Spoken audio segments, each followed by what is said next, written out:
A hero's welcome. Each day started the same way for Michael. His body seemed to know exactly when the sun made its way over the horizon. With his eyes fluttering open, he planted his feet firmly on the floor, rolled his shoulders and then his neck. The nearby loch was waiting for Michael's daily swim, a practice that gave him a sense of clarity and peace to begin his day. Living near the Great Glen was his dream, and he'd vowed not to take a single day in its presence for granted. He stepped out into the morning air, still crisp from the fading night time. The stretch of water was only a short walk from his bedroom door, and he preferred to make the trek barefoot as long as the weather wasn't too extreme. Feeling the grass and soil on the soles of his feet added to his appreciation for his surroundings, and another reason for early morning swims was the colder the water, the better. As Michael approached the waterline, he immediately noticed something was off. The water was usually glassy along the surface and free of any ripples, but today it was the opposite.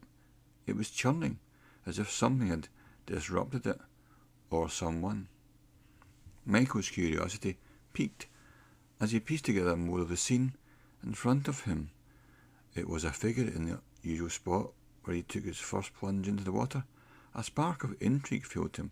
He even smiled slightly at the thought of connecting with someone new. They already had something in common with the enjoyment of early morning swims. After all, he'd found himself quite lonely over the last few months. But with each stride forward, the scene became more troubling. The stranger wasn't swimming. They were thrashing on the surface, fighting for their life, drowning. His survival instinct kicked in, and Michael plunged forward into the water without looking back. His biceps throbbed with each move as he made to propel himself closer to the drowning young woman. "I'm here to help you," he panted, and reached for her, but all he felt was a touch of her long black hair. It was snaking around in circles, sloshing like it was trapped in a cyclone. His feet kicked hard beneath him as he got closer in an attempt to pull her towards him. His arms clenched around nothing. She swept entirely away from him and was now completely submerged below the water. He kicked out and reached, but only felt the swishing of his motions. Nothing or nobody else. He started to run through a series of questions in his mind. Had this all been a figment of his imagination? Michael called out again, "I want to help you!" His calf muscles began to ache and spasm. Something was happening to him beneath the water, as if a current was attempting to drag him under. While fighting the force, he realised how unrealistic it felt. He was a keen swimmer, not someone who would struggle even if the current did pick up. Plus, he knew this body of water. It was calm, never having behaved in such a way before. He was stuck, despite his efforts to break out of the current and get his feet back on land. The sensation of adrenaline coursing through his veins still wasn't enough to help him break out of the invisible grip. The shadow beneath the water began shifting, and Michael shook his head, trying to clear his vision and formulate a plan. Suddenly, the drowning young woman was anything but powerless. She was suspended above the water, hovering in front of Michael. His eyes met hers, and they didn't look real. The whites of her eyes were non-existent, and instead were completely black, like two small black holes.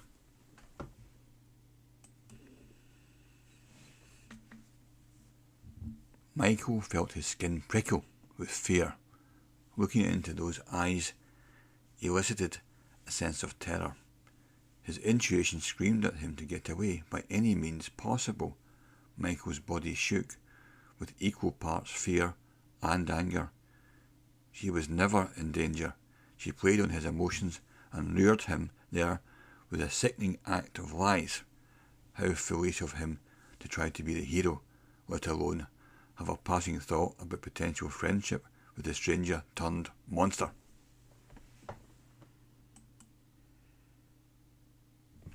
In the agonising seconds that passed, the stronger the force became. It yanked him partially below the water. He took one final attempt to fight through it, exerting his last ounce of strength. His limbs desperately flailed towards the land. He had a glimmer of hope for a second because he'd edged himself back from the creature. A wicked, pitchy chuckle left her mouth as she mocked his attempt to flee from her. That's when he noticed she didn't have hands. Sharp claws took the place of delicate fingers, and they scraped his skin, which had become softened by the water. The sharp contact sliced open his palm, and he watched the trickling blood stain the water. Michael winced in pain, and her laugh rang out again. The sensation of a tightening rope-like pull radiated up his legs and eventually settled tightly around his core. It was part of her. It was all of her, far from anything human. He tried once more to fight the strength, but his depleted state was no match for her unparalleled forces. Every splash from his attempted escapes sloshed into his face and mouth. He choked on the salty water, gasping for one last cherished breath, as he was dragged entirely underwater, fully surrendering to her power.